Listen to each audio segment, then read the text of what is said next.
The design was already highly appreciated by our customers. So we decided to just change some minor details to keep it fresh. Here, for example, you can find now the 100% LED lighting. It comes as a standard for every trim. It increases the luminosity, and it also adds a new, stronger feel to the front. Then, if we move around a bit, you can see the alloy wheel design is new also, as well as in the back, we have the handwritten lettering for the Ibiza.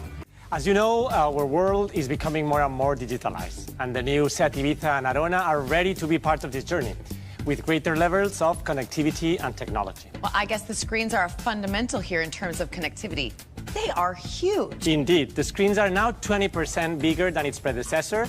We have increased them up to 9.2 inches, which is a size similar to a tablet. The new SEAT Ibiza and Arona are also fully connected cars. With the SEAT Connect app, you can do plenty of things directly from your smartphone. For example, you can see your driving data, get maintenance support, find your car location, or even plan your journey of the next day.